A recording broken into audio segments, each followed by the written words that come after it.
Radio Roja Bandung 104.3 FM. Menebar cahaya sunnah. Dialah. Wa asyhadu an la ilaha illallah wahdahu la syarikalah wa asyhadu anna Muhammadan abduhu wa rasuluh. Qala Allah Ta'ala fi kitabihil karim, ya ayyuhalladzina amanu taqullaha haqqa tuqatih wa la tamutunna illa wa antum muslimun, amma ba'd. Saudaraku seiman, ibu-ibu sekalian, kita lanjutkan kajian kita di kitab Sulamul Wusul, dan kita ambil syarahnya dari kitab Ma'arijul Qabul. Kita masuk ke bait syair yang ke-65. Wa annahu yura bila inkari fi jannatil firdausi bil absari kullun yarahu ru'yatal iyani kama ata fi muhkamil qur'ani wa fi hadithi sayyidil anami min ghairi ma syakkin wala ibhami ru'yata haqqin laysa yamtarunaha kasyamsi sahwan la sahaba dunaha wa khussa birru'yati awliya'uhu fadilatan wa hujibu a'da'uhu. Dan bahwasanya Allah akan dilihat, ya, dengan tanpa pengingkaran di surga Firdaus dengan mata kepala. Artinya, ya, penduduk surga, ibu-ibu sekalian, benar-benar akan melihat Allah Subhanahu wa Ta'ala di dalam surga, ya. Kullun yarahu ru'yatal iyan. Semua melihat Allah dengan penglihatan mata kepala, dengan secara terang. Kama ata fi muhkamil Qur'an, sebagaimana yang disebutkan dalam Al-Quran, ayat-ayat yang muhkam. Wa fi hadithi Sayyidil Anam, demikian pula dalam hadis Rasulullah SAW. Min ghairi masyakin wal ibham, tanpa ada keraguan, tanpa ada kesamaran. Ru'yata haqqin laisa yamtarunaha, itu benar-benar melihat tanpa ada keraguan. Kasyamsi sahwan, seperti melihat matahari di hari yang cerah. La sahaba dunaha, tanpa ada awan yang menghalangi. Wa khussa bi ru'yati awliya'uhu fadilah, dan yang bisa melihat Allah hanyalah wali-wali Allah saja. Siapa wali Allah? Itu penduduk surga. Penduduk surga semuanya wali Allah, sebagai keutamaan bagi mereka. Sementara orang-orang yang memusuhi Allah, mereka akan terhalang, tidak akan bisa melihat Allah Subhanahu wa Ta'ala.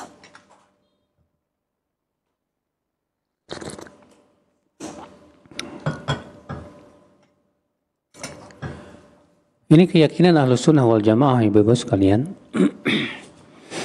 Itu apa? Yaitu bahwa, ya, kaum mukminin akan melihat Allah.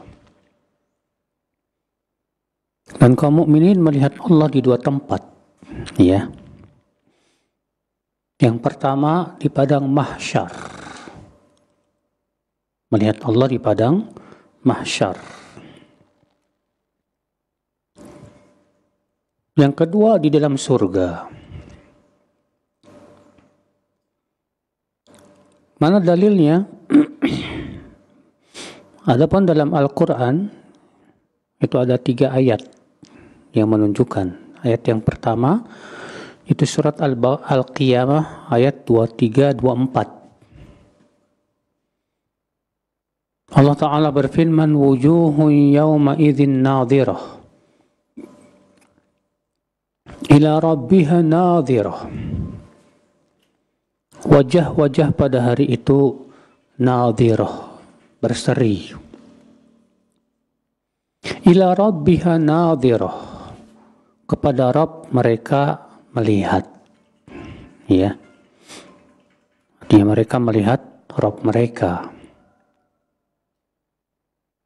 Sedangkan tentang orang kafir, itu surat Al-Mutaffifin ayat 15. Allah berfirman, kalla innahum an rabbihim yawma idzin lamahjubun. Sekali-kali tidak. Sesungguhnya mereka, siapa itu mereka? Itu orang-orang kafir yang memasuki Allah dan Rasulnya. An rabbihim, dari Rabb mereka pada hari itu terhalang. Artinya terhalang untuk melihat Allah. Imam Asy-Syafi'i berdalil dengan ayat ini, apabila musuh-musuh Allah, orang-orang yang memusuhi Allah itu orang-orang kafir itu tidak bisa melihat Allah, berarti orang-orang yang beriman melihat Allah Subhanahu wa Ta'ala. Ini ayat yang kedua. Ayat yang ketiga masih surat Al-Mutaffifin ayat 22-23. Allah berfirman, innal abrara lafi na'im 'alal ara'iki yanzurun. Sesungguhnya orang-orang yang berbuat kebaikan benar-benar dalam kenikmatan, itu surga.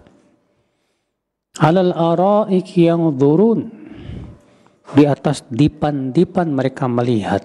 Kita melihat Allah Subhanahu wa Ta'ala. Ya.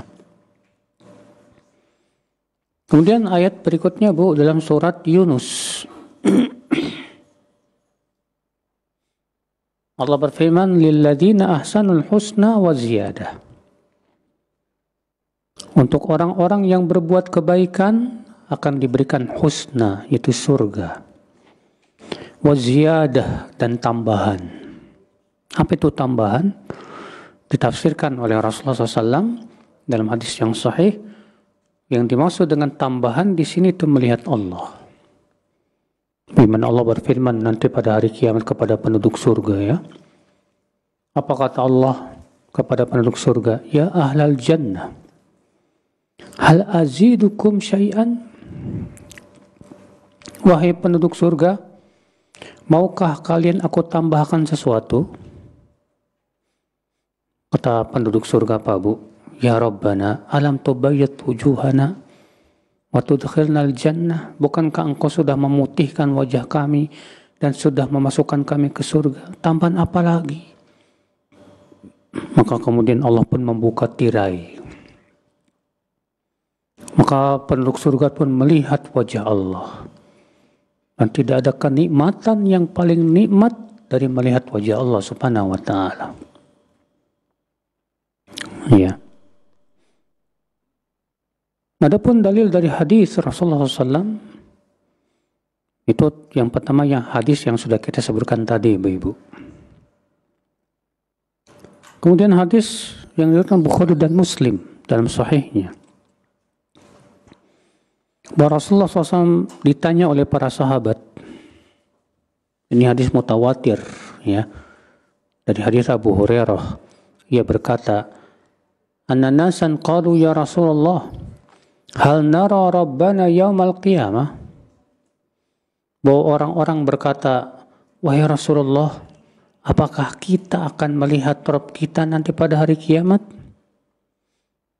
Apa kata Rasulullah SAW, Ibu? Hal tudarruna fi ru'yatil qamar lailatul badr? Apakah kalian perlu mendesak-desakan untuk melihat bulan, ya, saat di malam purnama?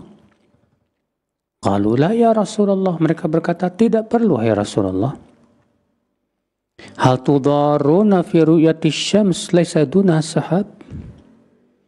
Apakah kalian perlu berdesak-desakan ketika melihat matahari yang sangat jelas tidak terhalang oleh awan? Qalula, mereka berkata tidak perlu hai Rasulullah. Maka Rasulullah bersabda, fa innakum tarawnahu kadzalik. Sesungguhnya kalian akan melihat Allah seperti itu. Ya. Artinya di sini Rasulullah bukan sedang menyerupakan Allah dengan matahari dan bulan, Bu. Tapi yang diserupakan oleh Rasulullah sini melihatnya. Maksudnya ketika kita melihat matahari, kita tidak perlu berdesak-desakan. Ketika melihat bulan di malam purnama, kita pun juga tidak perlu berdesak-desakan. Maka pada hari kiamat pun demikian. Penduduk surga akan melihat Allah ya dengan sangat jelas sekali. Ya. Nah ini ibu-ibu sekalian, ini keyakinan Ahlussunnah wal Jamaah, ini keyakinan para sahabat seluruhnya, para tabi'in, para tabi'ut tabi'in, ya. Adapun kelompok-kelompok yang menolak Allah terlihat pada hari kiamat, ya seperti Jahmiyah, Mu'tazilah, ini kelompok yang menolak dan mereka itu kelompok yang sesat tentunya bebas sekalian. Kita masuk ke poin 71. Wa kullu ma lahu minas sifati asbataha fi muhkamil ayati aw sahha fi ma qalahu ar-rasulu fa haqquhu at-taslimu wal qabulu. Dan semua sifat-sifat yang ya milik Allah yang Allah tetapkan dalam ayat-ayat yang muhkam atau telah sahih diucapkan oleh Rasul SAW, maka kewajiban kita adalah taslim. Taslim itu apa sih, Bu? Taslim itu artinya menerima, Bu, dengan sebenar-benar penerimaan, ya. Wal qabul, qabul itu artinya menerima juga. Artinya maksudnya beliau di sini, Bu-ibu sekalian, semua yang Allah tetapkan dari sifat-sifat dalam Al-Quranul Karim, Bu. Demikian pula yang ditetapkan oleh Rasulullah SAW dalam hadis-hadis yang banyak sekali. Kewajiban kita imani saja sudah. Terima, jangan ditolak. Contoh misalnya dalam Al-Quran sifat Allah, Bu. Sifat istiwa. Allah berfirman, Ar-Rahmanu 'alal 'arsy istawa. Ar-Rahman beristiwa di atas arash. Wajib kita imani bahwa Allah beristiwa di atas arash.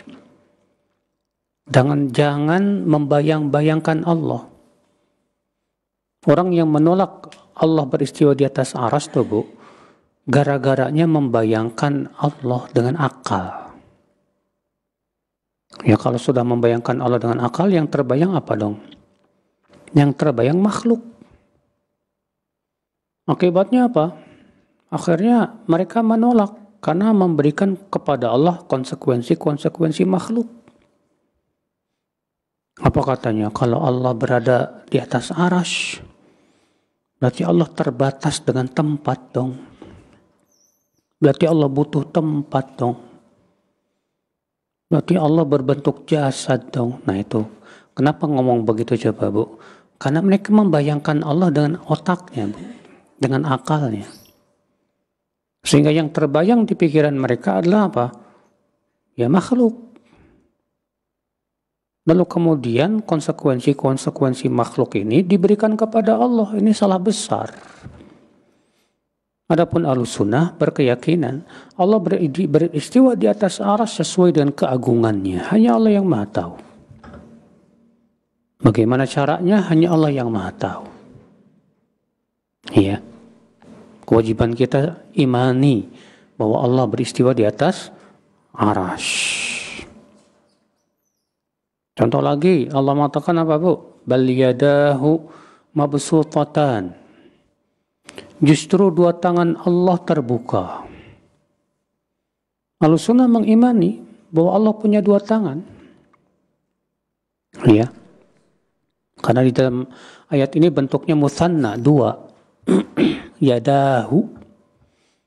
Sehingga menolak semua takwil ya orang-orang yang berusaha mentakwilnya. Karena kan ada yang berusaha mentakwil ayat ini, Bu. Katanya yad itu artinya kekuasaan. Kita katakan takwil ini batil. Kenapa? Karena bentuk ayat ini musanna, dua. Kalau diartikan yad itu sebagai kekuasaan, berarti apa? Bal yadahu mabsutatan. Justru dua kekuasaan Allah terbuka. Gimana tuh? Kekuasaan, dua kekuasaan Allah. Allah punya dua kekuasaan. Ini batil. Ada lagi yang mentakwil yang dimaksud dengan yad nikmat katanya. Kita katakan tertolak juga. Karena yad di sini bentuknya musanna, dua. Kalau artinya nikmat berarti apa? Justru dua nikmat Allah terbuka. Gimana? Batil. Nikmat Allah sangat banyak. Sehingga bentuknya saja ibu-ibu menolak takwil. Maka Ahlussunnah meyakini Allah punya dua tangan. Selesai. Bagaimana bentuknya? Jangan dibayang-bayangin pakai akal kita, Bu. Ya. Wajib kita yakini tangan Allah tidak serupa dengan tangan makhluknya. Kenapa? Karena Allah berfirman, "Laisa kamitslihi syai'." Allah tidak serupa dengan apapun. Wa huwas samiul basir, dan Allah Maha mendengar lagi Maha melihat. Artinya mendengarnya Allah tidak serupa dengan mendengarnya makhluk. Melihatnya Allah tidak serupa dengan melihatnya makhluk. Demikian pula semua sifat-sifat yang lainnya. Ya, ibu-ibu sekalian. Dalam hadis-hadis Rasulullah menyebutkan tentang sifat-sifat Allah banyak. Contoh misalnya, Bu, Rasulullah SAW menyifati Allah dengan sifat tertawa. Yadhaqullahu ila rajulain yaqtulu ahaduhum al-akhar fayadkhulanil jannah atau kama qala. Allah tertawa kepada dua laki-laki yang satu membunuh yang lain, dua-duanya masuk surga. Bagaimana bisa begitu? Yang satu berjihad di jalan Allah terbunuh. Lalu yang membunuhnya masuk Islam. Lalu ia berjihad lagi, terbunuh lagi. Ya, kata Rasulullah, Allah tertawa. Tidak ada satupun sahabat yang mempertanyakan kepada Rasulullah, ya Rasulullah, ini kiasan atau bukan? Ya, karena orang-orang yang menolak sifat Allah, Bu, selalu mengatakan bahwa itu kiasan. Kita katakan tidak boleh dikatakan kiasan. Kewajiban kita memahami perkataan Allah dan Rasulnya, Bu, sesuai dengan lahiriahnya dulu. Nggak boleh dikatakan itu kiasan, kecuali kalau ada dalil dari Al-Quran dan hadis. Dan tidak ada. Ya. Bahkan ketika ada orang Arab mendengar bahwa Allah tertawa, apa kata orang Arab Badui, Bu? Lan na'dima khairan min rabbin yadhaq. Kita tidak akan kehilangan kebaikan dari Rabb yang punya sifat tertawa. Ya, bagaimana cara tertawanya Allah? Hanya Allah yang tahu. Gak boleh kita pikirkan dengan akal pikiran kita, Bu.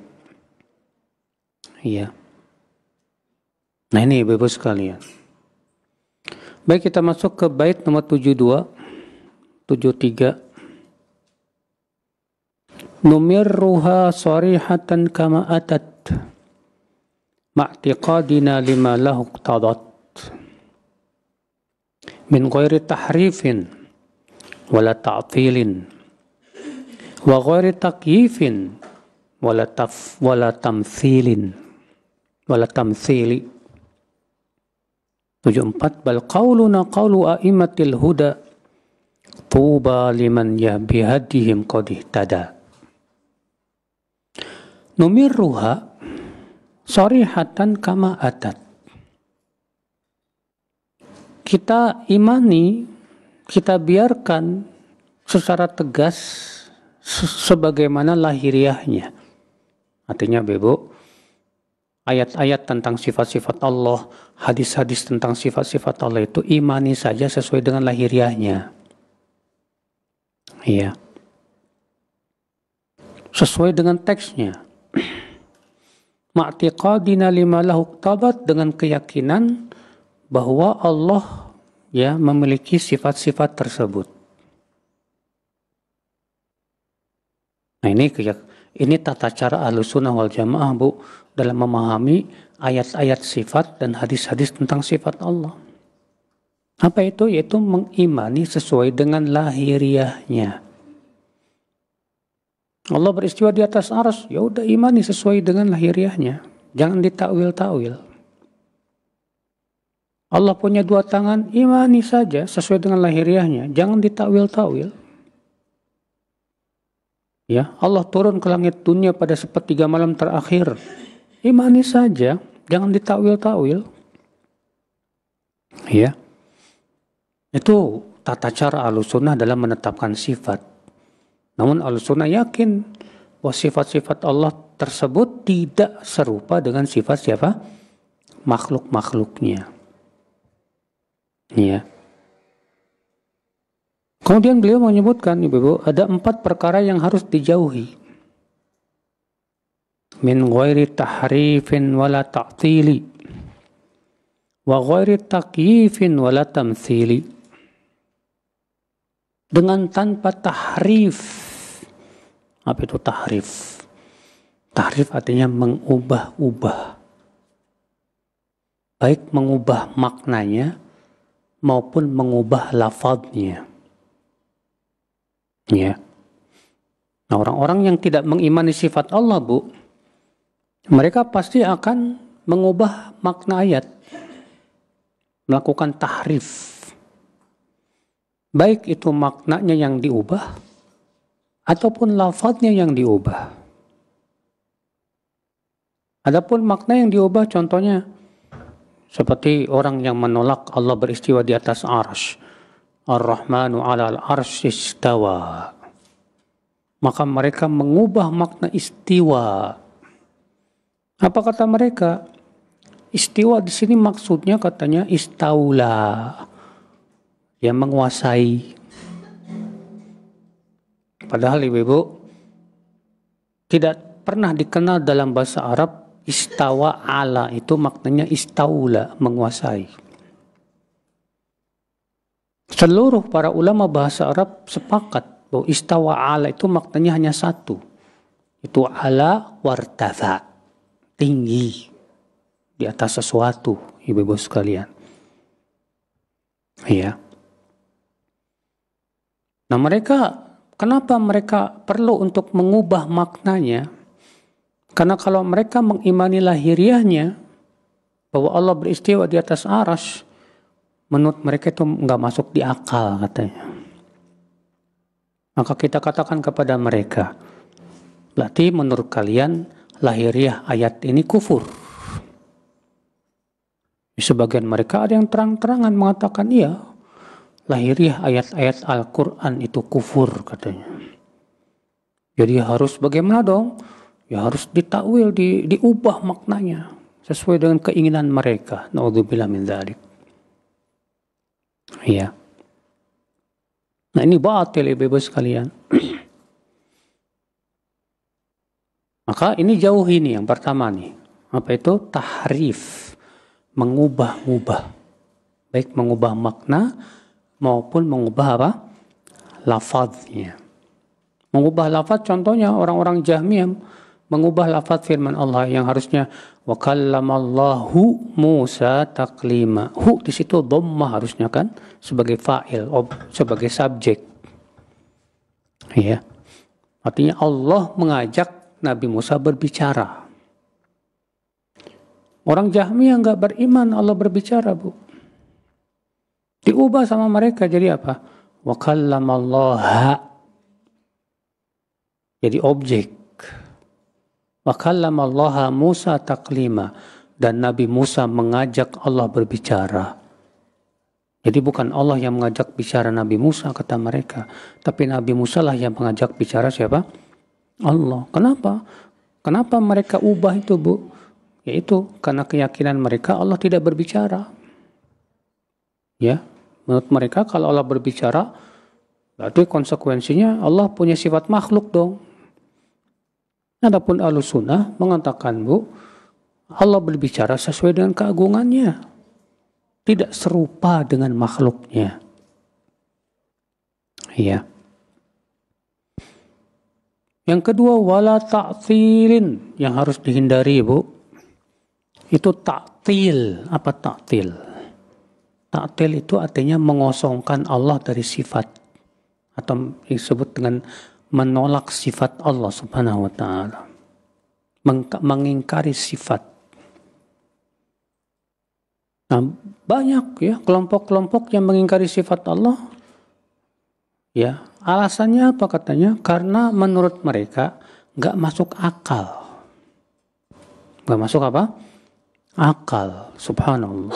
Saudaraku seiman, rahimani wa rahimakumullah jami'an. Kita katakan subhanallah. Apakah segala sesuatu yang tidak masuk akal kalian lantas kita tolak? Ya. Betapa banyak berita-berita yang Allah beritakan kepada kita, dan itu sulit untuk diterima oleh akal kita. Tapi wajib kita imani. Jangan jauh-jauh lah ya. Akal kita tidak bisa menjangkau hakikat roh. Hakikat apa? Roh. Roh itu seperti apa bentuknya, bagaimana, warnanya apa, kita nggak tahu. Tapi kita beriman, ya, adanya roh. Padahal akal tidak bisa menjangkaunya. Ali bin Abi Thalib berkata, "Lau kana dinu birra'yi, lakana asfalal khuf aula bil masih min a'lah." Kalaulah agama ini hanya sebatas dengan akal, tentu mengusap bagian bawah khuf lebih layak daripada mengusap bagian bagian atasnya. Tapi justru aku melihat Rasulullah SAW mengusap bagian bawahnya, bagian atasnya, bukan bagian bawahnya. Kata Ali bin Abi Thalib, ini gak masuk di akal. Harusnya kan yang diusap bagian bawahnya dong. Yang menginjak kotoran kan yang bagian bawah. Tapi kenapa Rasulullah SAW mengusap bagian atasnya, bukan bagian bawah? Kata Ali bin Abi Thalib, kalau agama ini berdasarkan akal, ini nggak masuk di akal. Ya. Tentang adanya adab kubur. Ya. Demikian pula banyak perkara-perkara gaib yang tidak bisa kita cerna oleh akal kita. Apakah hanya gara-gara nggak masuk di akal kita tolak? Kita katakan akal itu punya keterbatasan, Mas. Ya, kemampuannya terbatas. Dan manusia tidaklah diberikan oleh Allah ilmu kecuali sedikit sekali. Allah berfirman, "Wa ma utitum minal ilmi illa qalila." Tidaklah kalian diberikan ilmu kecuali sedikit saja. Iya. Lihat Ibu sekalian. Nah, ini yang harus dihindari, Ibu. Yang kedua, taktil. Apa itu taktil, Ibu? Itu menolak sifat-sifat Allah hanya karena katanya nggak masuk di akal. Ya. Yang ketiga yang harus dijauhi, Ibu, wa ghairi takyifin. Itu takyif, apa takyif? Mempertanyakan tentang hakikat sifat bentuknya. Ya. Contoh misalnya Allah beristiwa di atas arsy. Terus cara istiwanya gimana? Kita katakan nggak boleh tanya. Loh kok nggak boleh? Karena Allah tidak pernah menjelaskan. Allah tidak pernah menjelaskan, Rasulullah pun juga tidak pernah menjelaskan, dan kita tidak bisa mengetahuinya. Bagaimana cara Allah beristiwa di atas arsy, hanya Allah yang Maha tahu. Nggak perlu kita bertanya, bagaimana caranya? Ya, ada seorang laki-laki datang kepada Imam Malik, ya Bapak sekalian.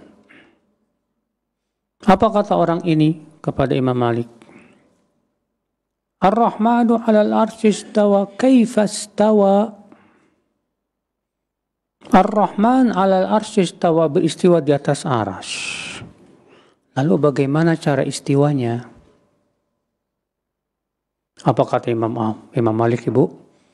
Ketika ditanya bagaimana cara istiwa di atas arsy, kata Imam Malik apa? Al-istiwa'u ma'lum wal kaifu majhul wal imanu bihi wajib was su'alu anhu bid'ah. Istiwa itu maknanya telah diketahui secara bahasa Arab. Tata caranya kita tidak tahu. Mengimani bahwa Allah beristiwa di atas arsy wajib. Ya, dan mempertanyakan tentang tata caranya itu bid'ah, kata Imam Malik. Lihat ya Bapak sekalian, jawaban Imam Malik ini menunjukkan kepada kaidah tentang bagaimana mengimani sifat-sifat Allah Subhanahu wa taala. Ya. Di mana beliau mengatakan makna istiwa telah diketahui secara bahasa Arab. Ya. Bagaimana caranya? Hanya Allah yang tahu. Makna tangan telah diketahui secara bahasa Arab. Tapi bagaimana bentuk tangannya? Hanya Allah yang tahu. Makna tertawa sudah diketahui seorang orang Arab, paham. Tapi bagaimana cara tertawanya? Hanya Allah yang Maha tahu. Nah ini bebas sekalian. Ya. Maka ini yang ketiga, Bu, yang harus dihindari dalam mengimani sifat-sifat Allah, yaitu takyif. Apa takyif tadi, Bu? Yaitu mempertanyakan tentang hakikat sifat Allah atau tata caranya. Baik mempertanyakannya dengan lisan ataupun dengan pikiran dengan cara membayang-bayangkan. Ya, gimana ya tangan Allah itu bentuknya? Nggak boleh dibayang-bayangkan.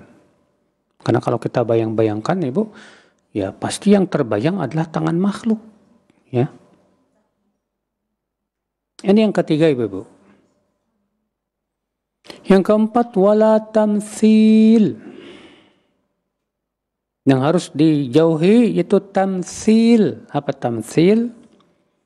Yaitu menyamakan Allah dengan makhluknya, menyerupakan sifat Allah dengan sifat makhluknya. Maksudnya bagaimana? Contoh, dia mengatakan tangan Allah seperti tangan manusia.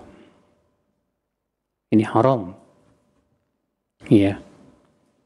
Ahlussunnah meyakini tangan Allah tidak serupa dengan tangan makhluk. Siapa yang menyamakan, menyerupakan sifat Allah dengan sifat makhluk, maka ia telah tersesat jalan, Ibu sekalian. Nah ini Ibu, 4 perkara nih Bu. Yang pertama tahrif, mengubah-ubah makna dan lafaz. Yang kedua ta'til, menolak sifat-sifat Allah. Yang ketiga takyif, mempertanyakan tentang hakikat sifat Allah. Dan yang keempat tamtsil, menyerupakan sifat Allah dengan sifat apa? Makhluknya. Dan perlu ditambahkan yang kelima. Tidak disebutkan oleh beliau di sini, tapi saya tambahkan yang harus dihindari yaitu tafwid. Apa tafwid? Yaitu meyakini bahwa ayat-ayat sifat dan hadis-hadis sifat tidak diketahui maknanya. Hanya Allah yang tahu maknanya katanya. Ini mufawwidah. Ya. Jadi kalau misalnya disebutkan firman Allah bal yadahu mabsutatan, kata mereka enggak tahu maknanya apa, hanya Allah yang tahu maknanya. Menurut mereka itu ayat mutasyabihat, bukan ayat muhkamat. Ya. Maka ini pun batil. Kenapa? Karena ya, makna-maknanya sudah jelas maknanya secara bahasa Arab. Yang tidak diketahui itu tentang bagaimana hakikatnya. Nah ini ibu-ibu ya, 5 perkara yang harus dihindari ketika mengimani sifat-sifat Allah Subhanahu wa Ta'ala. Kemudian kata beliau, bal qauluna qaulu a'immatil huda. Ya. Justru pendapat kita, keyakinan kita adalah sama dengan keyakinan para ulama-ulama petunjuk. Itu dari para sahabat, para tabi'in, para tabi'ut tabi'in. Dan juga itu keyakinannya Imam Malik, Imam Syafi'i, Imam Ahmad, Imam Abu Hanifah. Tuba liman bihadjihim qad ihtada. Sungguh beruntung, sungguh bahagia orang yang mengikuti petunjuk mereka. Ya.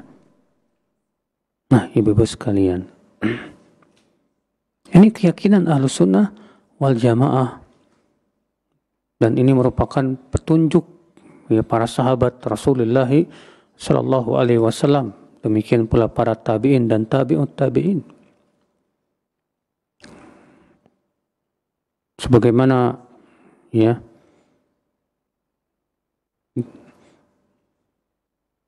dikatakan oleh Ibnu Abi Hatim dan Abu Zur'ah Ar-Razi. Abu Zur'ah Ar-Razi, demikian pula Ibnu Abi Hatim mengatakan, kami bertemu dengan para ulama di semua negeri, di Yaman, di Syam, di Hijaz, di Najd, dan di semua negeri-negeri, dan kami mendengar mereka mempunyai keyakinan di antaranya Allah beristiwa di atas Arasy, Allah berbicara. Demikian beliau sebutkan ya dalam kitab tersebut, ibu-ibu, keyakinan-keyakinan Ahlussunnah wal Jamaah. Ya. Kita masuk ke bait nomor 75. Wasammi dzan naw'a minat tauhidi tauhida isbatin bila tardidi. Namakanlah tauhid jenis ini sebagai tauhid isbat dengan tanpa ragu. Apa itu tauhid isbat, Bu? Itu tauhid yang menunjukkan kepada penetapan. Ya, penetapan apa? Pertama, penetapan rububiyah Allah. Yang kedua, penetapan nama dan sifat Allah. Nah, tauhid isbat ini sebetulnya, Ibu, ada 2 macam. Itu tauhid rububiyah. Yang kedua, tauhid asma was sifat. Ya. Qad afsahal wahyul mubinu anhu faltamisil hudal muniru minhu. Di mana wahyu yang tegas, yang jelas telah menjelaskannya secara jelas. Maka ambillah hidayah yang terang itu dari wahyu. Artinya, ibu-ibu, dalam masalah menetapkan sifat-sifat Allah, ya, ambil dari wahyu, jangan dari akal. Kenapa? Karena Allah yang paling tahu tentang sifat dirinya. Sedangkan manusia, pengetahuannya tentang Allah terbatas. Ya. Kalau bukan karena Allah yang memberitahu, manusia tidak akan bisa tahu ya bagaimana sifat-sifat Allah Subhanahu wa Ta'ala. Poin 77, la tattabi aqwala kulli maridin qawin mudillin mariqin mu'anidi walaysa ba'da raddi dhat tibyani mithqalu dzarratin minal imani. Jangan kamu ikuti pendapat-pendapat setiap yang menyimpang, yang tersesat dan menyesatkan, yang keluar dari jalan kebenaran dan menentang. Ya. Maka orang yang menolak sifat-sifat Allah Subhanahu wa taala yang sudah jelas itu tidak ada di hatinya sebesar biji sawi dari keimanan. Nah, ibu-ibu sekalian, ya.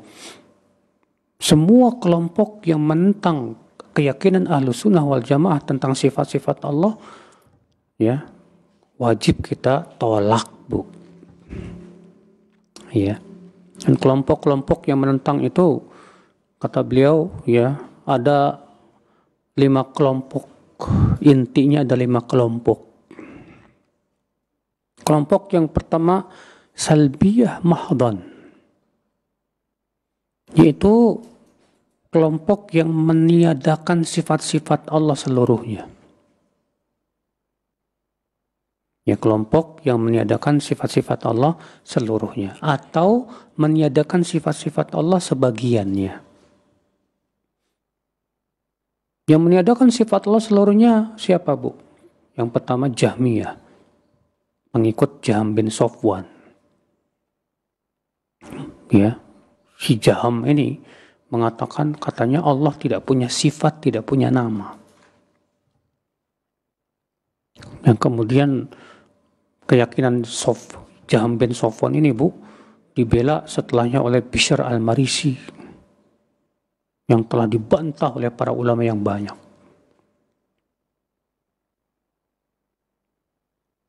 Dan yang menolak sifat Allah sebagian, contohnya apa? Asy'ariyah yang hanya menetapkan bagi Allah sebagian sifat saja dan menolak banyak sifat. Hanya katanya klaim tidak masuk di akal. Di mana mereka menetapkan sifat sebatas yang menurut akalnya ya bisa diterima. Adapun kalau nggak diterima sama akalnya ditolak sama mereka tuh, Bu. Ya. Nah, ini kelompok pertama, Bu. Yaitu yang menolak sifat Allah baik keseluruhan ataupun sebagian. Kelompok yang kedua yang menyimpang siapa, Bu? Itu al-hululiyah. Ya, siapa al-hululiyah? Itu kelompok yang meyakini Allah berada di semua tempat. Allah berada di mana-mana. Dan mereka menolak Allah beristiwa di atas arasy-Nya. Jadi Allah berada di mana-mana. Di toilet ada, comberan ada, tempat-tempat kotor ada, na'udzubillah. Ya. Kelompok yang ketiga al-ittihadiyah. Apa itu ittihadiyah? Yaitu yang meyakini bahwa Allah bersatu dengan makhluk. Nah, kelompok ittihadiyah ini, Bu,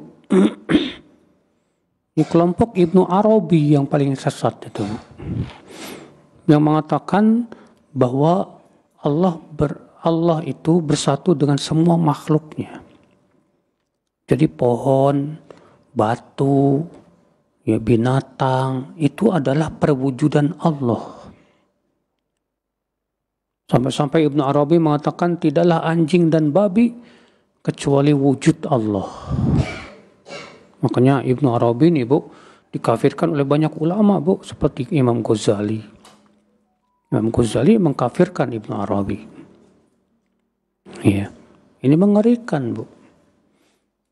Nah, kalau misalnya Allah bersatu dengan makhluknya, berarti orang yang menyembah batu benar dong. Ini keyakinan yang sangat sesat sekali, Bapak sekalian. Ya. Kelompok yang keempat itu nufatul qadar. Itu kelompok yang menolak adanya takdir. Ya. Dan kelompok yang menolak adanya takdir ada dua kelompok, Bu. Kelompok yang pertama menolak takdir yang baik maupun yang buruk. Ya. Kata mereka, kebaikan dan keburukan itu tidak pernah ditakdirkan oleh Allah. Tapi manusialah yang menciptakannya. Tidak ada campur tangannya dari Allah. Ya. Nah ini ibu-ibu sekalian.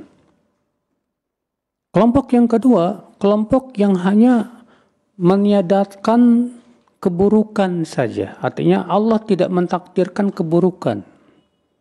Tapi untuk kebaikan Allah menakdirkannya. Ya ibu-ibu sekalian. Jadi ini kelompok yang menolak takdir ada dua kelompok. Itu ibu-ibu sekalian. Yang kelima, itu kelompok Jabariyah. Siapa itu kelompok Jabariyah? Yaitu alladzina ya'taqiduna anal abda majburun al af'ali.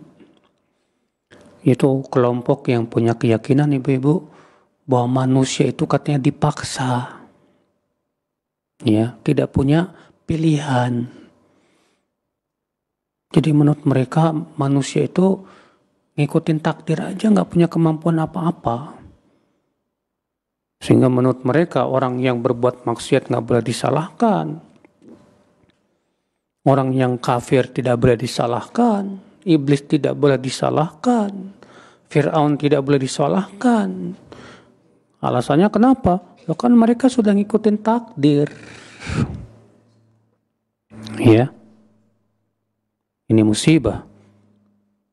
Sehingga akhirnya ibu kelompok Jabariyah ini ibu menganggap ya tidak perlu ditegakkan hukum-hukum. Ya.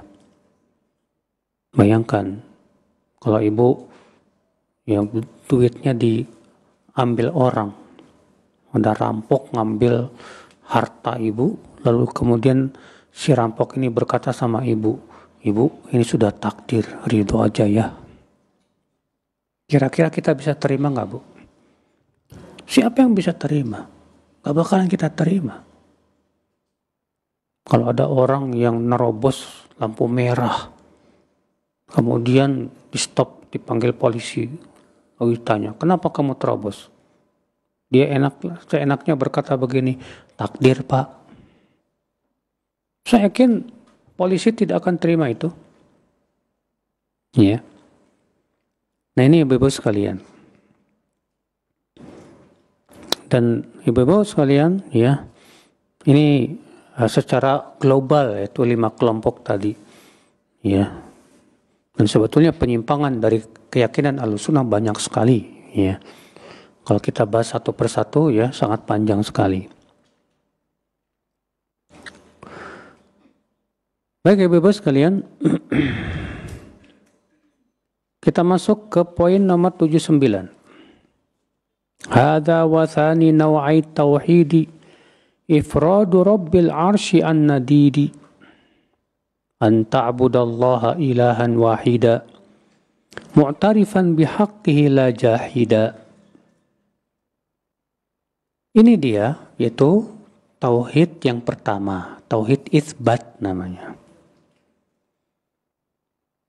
Dan macam yang kedua dari tauhid yaitu mengesahkan Rabbil Arsh, pemilik Arsh, yaitu Allah. An-nadidi dari tandingan. Yang ke-80-nya yaitu kamu beribadah kepada Allah sebagai satu ilah saja dan mengakui akan haknya dan tidak mengingkari. Nah ini ibu disebut dengan tauhid, ya, uluhiyah, ya, atau disebut oleh ulama dengan istilah tauhidut talab wal qasd. Ya, tauhid talab. Talab itu artinya permintaan, karena kita disuruh ya untuk hanya beribadah kepada Allah saja, Bu. Wal qasd, qasd itu artinya niat, karena niat kita harus hanya untuk Allah saja. Atau disebut dengan istilah tauhid uluhiyah. Jadi, ya para ulama berbeda pendapat tentang pembagian tauhid. Ya, ada yang mengatakan 2, ada yang mengatakan 3. Tapi 2 pendapat ini sebetulnya tidak ada bedanya, Bu. Pendapat yang pertama mengatakan tauhid terbagi menjadi dua. Yang pertama tauhid isbat, tauhid penetapan. Penetapan apa? Penetapan tentang rububiyahnya Allah dan tentang nama dan sifatnya Allah.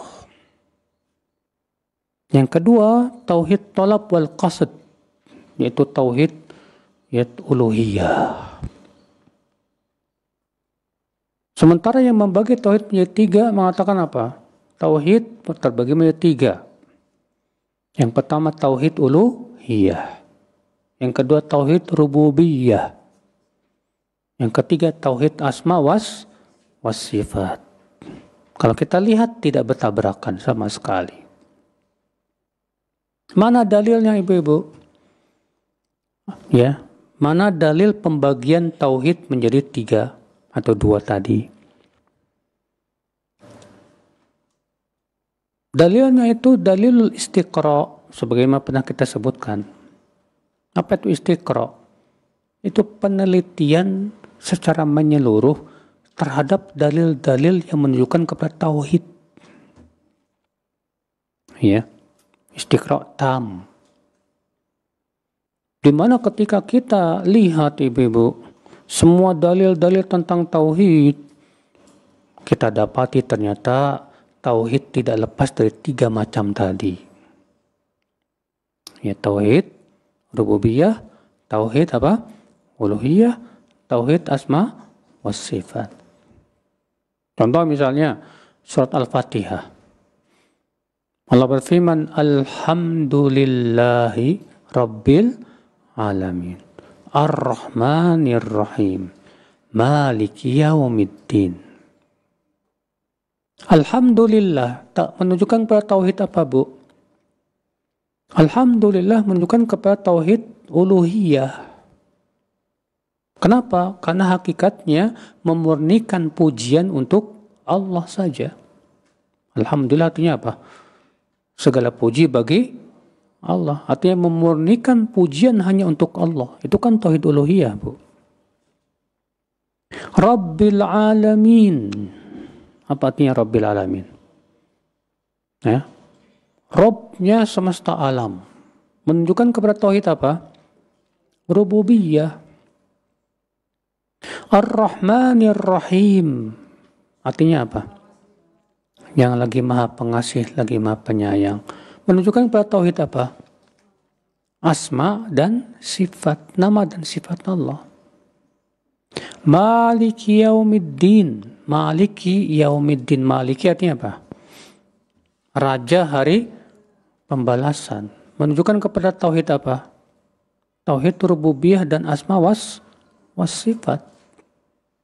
Ya, di mana Allah raja di hari pembalasan, pemilik hari pembalasan hanya Allah Subhanahu wa taala. Iyyaka na'budu wa iyyaka nasta'in. Hanya kepada Engkau ya Allah kami beribadah. Hanya kepada Engkau kami meminta pertolongan. Ini tauhid apa, Bu? Uluhiyah. Ya, yang hakikatnya memurnikan ibadah hanya kepada Allah saja. Ihdinas siratal mustaqim. Menunjukkan kepada tauhid apa, Bu? Tunjuki kami ya Allah kepada jalan yang lurus. Tauhid uluhiyah. Kenapa? Karena itu doa. Sedangkan doa termasuk ibadah tidak? Ibadah. Ya. Yang mempunyai makna mengikhlaskan, memurnikan doa ibadah hanya kepada Allah Subhanahu wa taala saja. Ya. Demikian ayat-ayat yang lain dalam Al-Qur'an, Bu. Itu menunjukkan kepada tiga jenis tauhid ini. Ya. Nah, di zaman sekarang, Bu, ada yang menambah macam yang keempat, yaitu tauhid mulkiyah. Ya. Apa itu mulkiyah? Tauhid mulkiyah itu artinya katanya tauhid yang menunjukkan kepada kerajaan, mulk. Kita katakan kerajaan itu termasuk sifat rububiyahnya Allah. Di mana Allah raja. Ya. Tidak perlu disendirikan. Tapi rupanya, Bu, orang yang membuat tauhid mulkiyah ini ada maksud yang tertentu, Bu. Makanya Syekh Muhammad bin Shalih Al-Utsaimin ketika mempertanyakan tentang pembagian yang keempat ini, tauhid mulkiyah, kata beliau apa? Yushammu minhu raihatun natin. Tercium darinya bau busuk. Ternyata mereka bikin tauhid mulkiyah ini tujuannya adalah apa? Untuk memberontak kepada pemimpin yang mereka anggap zalim, kafir. Ya. Dan katanya khilafah itu adalah kewajiban yang terbesar. Ini jelas ibu-ibu bukan keyakinan Ahlussunnah wal Jamaah. Ya. Bukan bertabrakan dengan keyakinan Ahlussunnah wal Jamaah. Baik ibu-ibu sekalian, saya kira cukup dulu sampai di sini. Kita buka tanya jawab. Barangkali ibu-ibu ada yang mau nanya, silakan.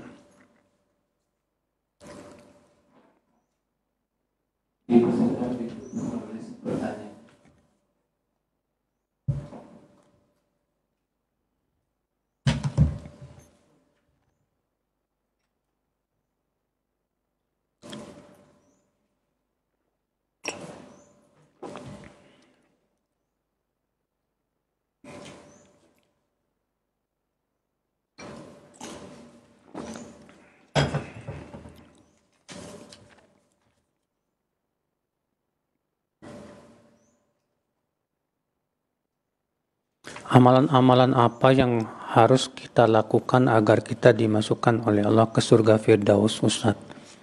Yang pertama, beriman dan beramal soleh. Itu syarat. Ya. Karena tanpa iman dan amal soleh, kita tidak akan bisa masuk surga, ibu-ibu. Yang kedua, ittiba sunnatu Rasulillah. Kita senantiasa ittiba kepada Rasulullah dan menjauhi bid'ah. Iya. Yang ketiga, berdoa, minta kepada Allah. Kata Rasulullah, "Idza sa'altumullaha al-jannah fas'aluhul firdaus." Jika kalian minta surga, maka mintalah kepada Allah surga Firdaus. Ya. Dan yang terakhir, yang paling besar, apa itu? Mentauhidkan Allah dan menjauhkan kesyirikan. Ya.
Pakai itu, pakai apa?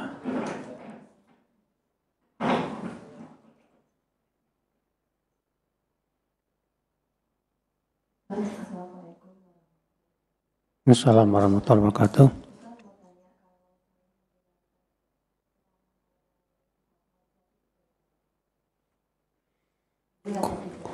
Kurang jelas ini Bu, apa?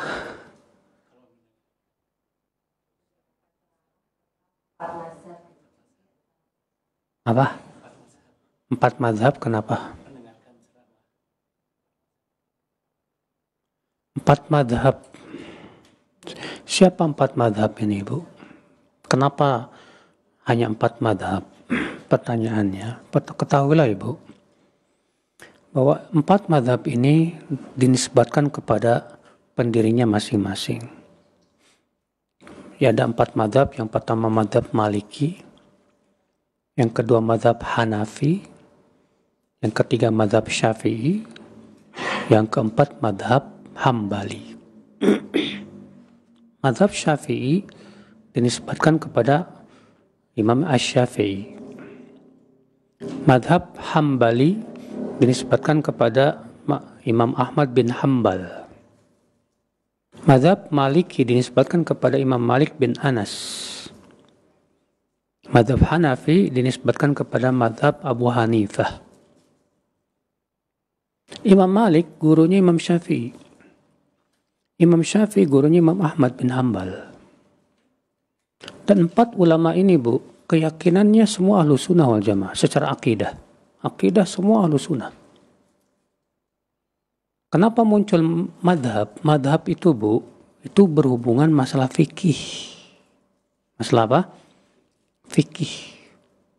Adapun masalah akidah semua sama. Ya. Nah, kemudian Imam Malik banyak pendapat berbicara tentang masalah fikih. Beliau punya ijtihad yang ditulis oleh murid-muridnya. Dan murid-muridnya banyak. Imam Abu Hanifah punya murid-murid. Dan pendapat-pendapat beliau dicatat oleh murid-muridnya. Imam Syafi'i juga punya murid-murid. Dicatat dan dibukukan. Imam Ahmad pun punya murid-murid. Dicatat dan dibukukan pendapat-pendapat beliau. Dan qadarullah Ibu, 4 orang ini yang paling banyak muridnya dan pembela-pembelanya. Padahal di zaman Imam Malik, ulama yang sekaliber Imam Malik banyak. Ulama yang sekaliber Imam Syafi'i di zamannya banyak. Ulama yang sekaliber Imam Ahmad di zamannya banyak, Ibu. Tapi qadarullah, ya, 4 orang ini yang paling banyak ya dipelajari tentang fikihnya. Akhirnya muncullah di zaman Imam Syafi'i. Waktu itu ada 2 madhab, Maliki dan Hanafi. Ya, Hanafi ini disebut dengan Ashabur Ra'i. Kemudian Imam Syafi'i berfatwa, ditulis fatwa-fatwanya, pendapat-pendapatnya, dan banyak pembela-pembelanya. Akhirnya jadi madhab Syafi'i. Ya, jadi madhab 4 ini, Bu, bukan dalam masalah akidah. Tapi dalam masalah apa? Fikih. Ya. Terjadi perbedaan pendapat ijtihad mereka dalam masalah fikih. Adapun akidah mereka semua di atas akidah salaf. Menetapkan seluruh sifat. Makanya kan aneh kan kalau ada orang berkata begini, saya madhabnya Syafi'i tapi kalau akidah Asy'ari. Berarti seakan-akan mengatakan apa, Bu? Saya nggak mau ngikutin akidah Imam Syafi'i. Nanti Imam Syafi'i itu sesat dalam masalah akidah. Ya, musibah dong. Adapun kita mengikuti Imam Syafi'i secara akidah, manhaj. Karena akidah Imam Syafi'i dan manhajnya luar biasa. Lurus sesuai dengan pemahaman salafus saleh. Adapun dalam masalah fikih dari 4 mazhab ini kita lihat mana yang lebih kuat dalilnya. Ya.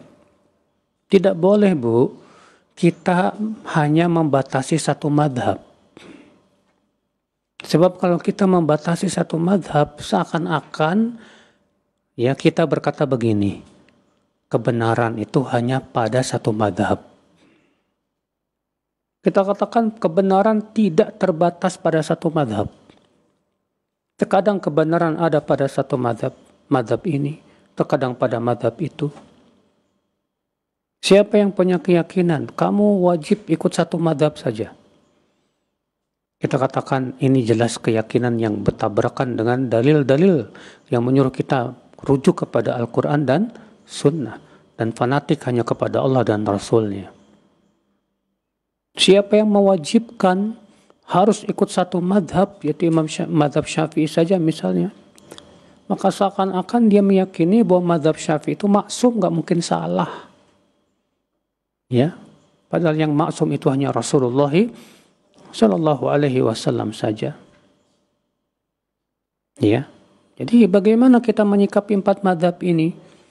Menyikapinya adalah kita lihat mana yang paling kuat dalilnya, itu yang kita ambil. Ya, nah ini Bapak sekalian. Jadi bermadhab boleh tidak boleh, tapi nggak boleh fanatik. Ya, dalam artian kalau sudah sampai kepada kepada kita dalil yang lebih kuat, wajib kita ikuti dalil. Nggak boleh kita menolak dalil hanya karena lebih mengikuti madhab. Salah. Makanya Imam Syafi'i rahimahullah berkata apa, Bu? Kata Imam Syafi'i, ajma'al muslimun ala annahu man istabanat law sunnatur rasul lam yakun an yada'aha liqauli ahad. Kaum muslimin semua sepakat bahwa siapa saja yang sudah jelas kepadanya sunnah Rasulullah SAW, tidak boleh ia tinggalkan sunnah hanya karena mengikuti pendapat seseorang. Ini perkata Imam Syafi'i loh. Ya. Dan itu menunjukkan betapa Imam Syafi'i sangat mengagungkan sunnah dan mengajarkan murid-muridnya untuk lebih mengagungkan sunnah. Beliau berkata, "Idza wajadtum fi kitabi ma yukhalifu qala ar-rasul, fal qawlu ma qalahu ar-rasul." Apabila kalian mendapatkan dalam kitabku ini pendapatku yang tidak sesuai dengan sabda Rasulullah, yang kalian harus ambil adalah pendapat Rasulullah sallallahu alaihi wasallam. Ya. Ini Bapak sekalian. Jadi dari itu, ya. Sekali lagi, Bu, madhab itu adalah hasil ijtihad ya para ulama yang dinisbatkan kepadanya madhab tersebut. Ya. Nah, terkadang Ibu-ibu, pendapat madhab suka berbeda dengan pendapat imamnya.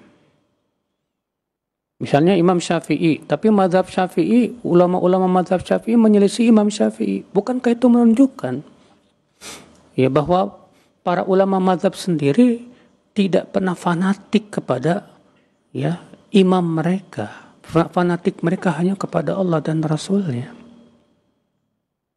Ada apa kemudian kita mewajibkan kamu harus ikut satu mazhab saja? Ya subhanallah. Bukankah dalam satu mazhab pun terkadang terjadi perbedaan ijtihad di kalangan mereka? Ya. Maka dari itu, Ibu-ibu sekalian, bahkan terkadang orang yang mewajibkan satu madhab dalam prakteknya malah menyelisih. Saya berikan contoh misalnya, Bu. Imam Syafi'i, madhab Imam Syafi'i, zikir setelah sholat itu disirkan, tidak dikeraskan. Boleh disirkan sementara dalam rangka untuk ta'lim. Tapi madhab Imam Ahmad bin Hambali bahwa zikir setelah sholat itu dijaharkan, dikeraskan, bukan disirkan. Ternyata kita lihat di Indonesia ini orang-orang yang mengaku mengikuti mazhab Syafi'i dalam praktek zikir setelah sholat malah ngikutin mazhab Hambali. Ya. Dan banyak lagi perkara-perkara yang lainnya.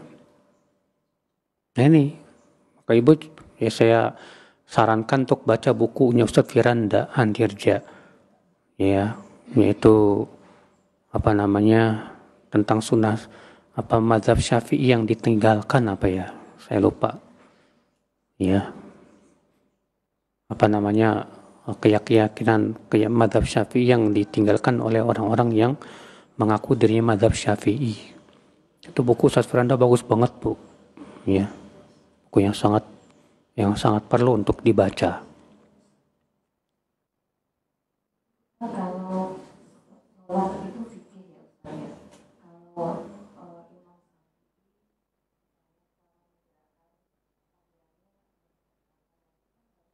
yang mana? Apa katanya? Saya kurang. Misalnya dalam tata cara sholat itu. Hah? cara sholat itu saya mendengarkan itu ada mazhab ini. Tata cara sholat itu fikih, Bu. Ya, fikih. Misalnya dalam tata cara sholat itu kita harus mengikuti yang mazhab mana, Ustaz? Kita lihat mana yang paling kuat dalilnya.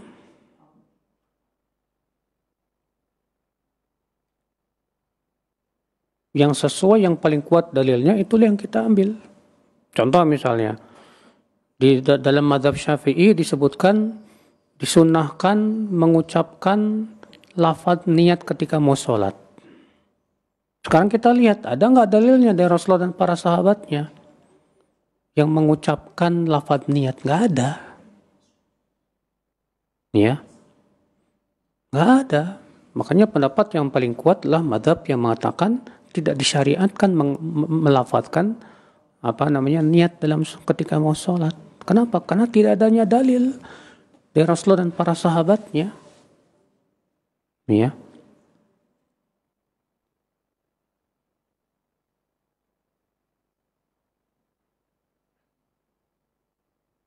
Kalau untuk menggerakkan telunjuk waktu tahiyat itu gimana, Ustaz?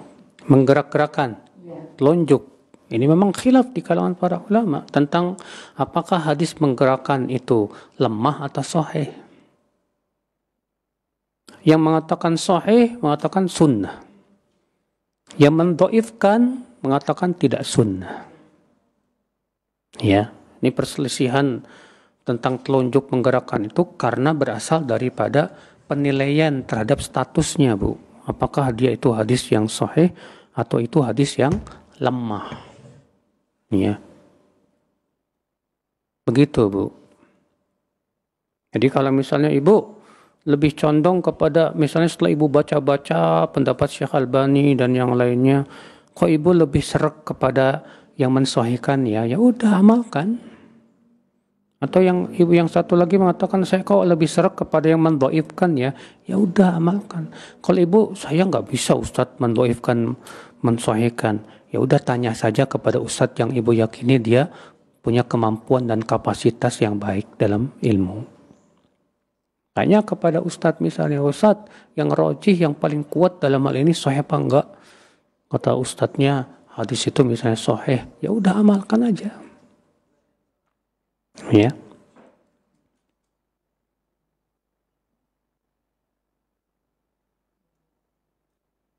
Cuma Bu, yang perlu kita perhatikan itu Bu, masalah-masalah ijtihad, perbedaan ijtihad para ulama seperti ini tidak boleh saling memaksakan pendapat.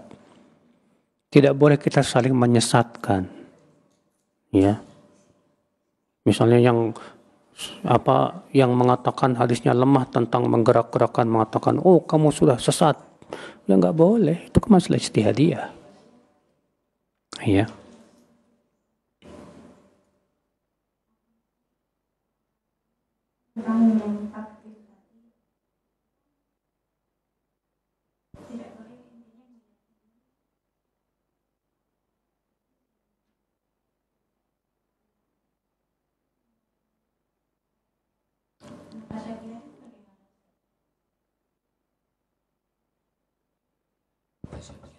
Apa?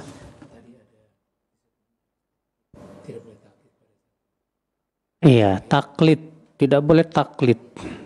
Ibu, hukum taklid itu tidak mutlak, tidak boleh.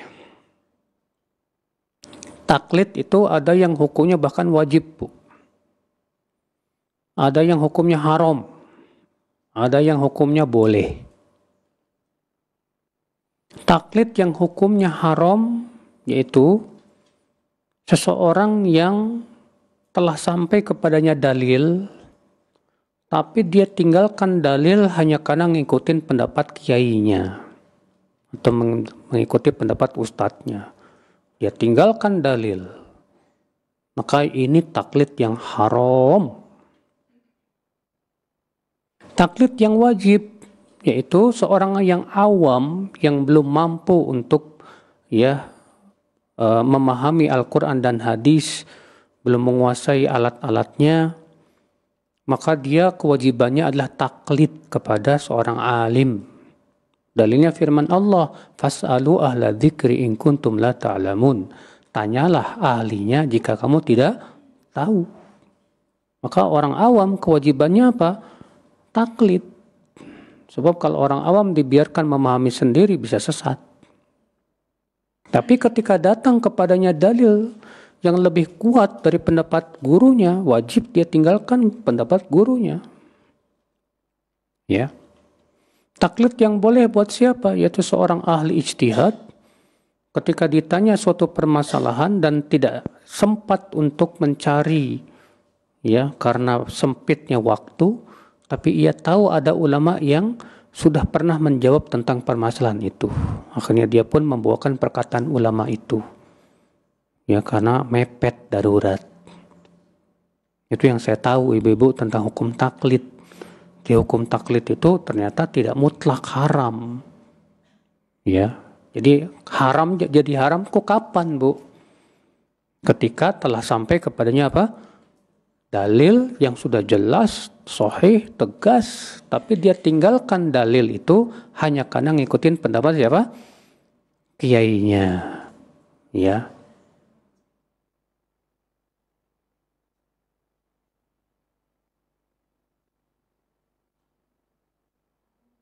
Mengenai ayat-ayat mutasyabihat tadi itu bagaimana?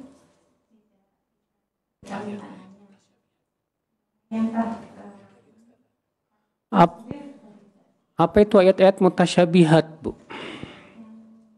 Mutasyabihat, ya, itu bertingkat-tingkat. Kata Ibnu Abbas, ada ayat mutasyabihat di mana tidak ada yang mengetahui maknanya kecuali Allah saja. Ya. Ada yang mutasyabihat di mana yang mengetahuinya hanya para ulama saja, orang awam tidak tahu.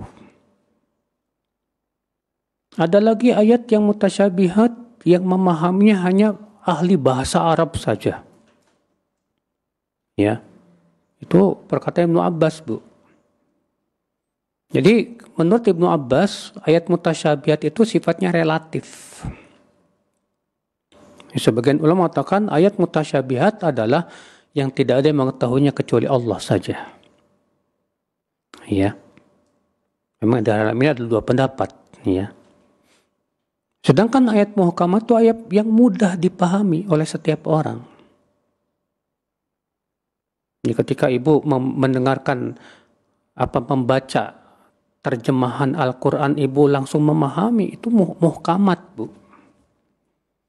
Dan itulah kebanyakan ayat-ayat Al-Quran. Ayat Al-Quran rata-rata muhkamat. Seperti tentang surga, tentang neraka. Ya. Tapi yang berhubungan dengan hukum, ayat-ayat ahkam, itu kebanyakan ya orang awam tidak paham. Harus rujuk kepada siapa? Para ulama. Ya. Tapi yang berhubungan dengan rahasia Allah, tentang hakikat sifatnya, tentang takdir, itu hanya Allah yang tahu. Ulama pun tidak tahu. Ya. Demikian, Bu.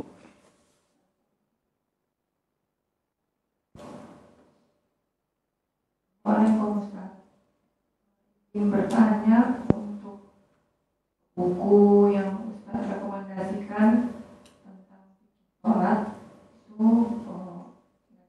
dari penerbit mana saja Ustaz? Tulis oleh siapa?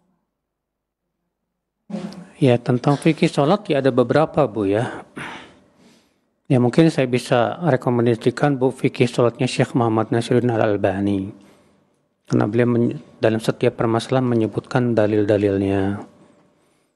Ada juga fikih sholat yang Syekh Jibrin. Ya. Itu memang ada perbedaan-perbedaan pasti di situ. Ya. Jadi kalau ibu pengen misalnya dalil-dalil terperinci setiap permasalahannya, ya ibu baca aja buku fikih sholatnya Syekh Albani. Itu disebutkan setiap permasalahan dalil dengan dalil-dalilnya. Jadi ibu paham dalilnya.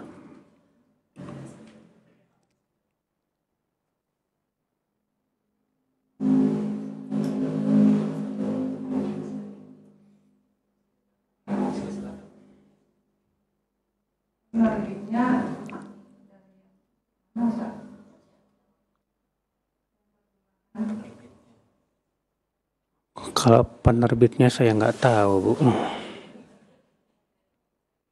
Saya punyanya yang bahasa Arab.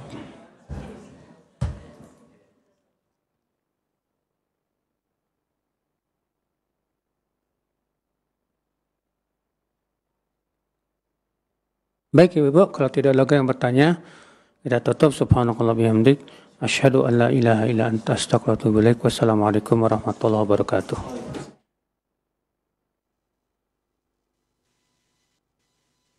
Simak Radio Roja Bogor 100.1 FM, Radio Roja Majalengka 93.1 FM, Radio Roja Palu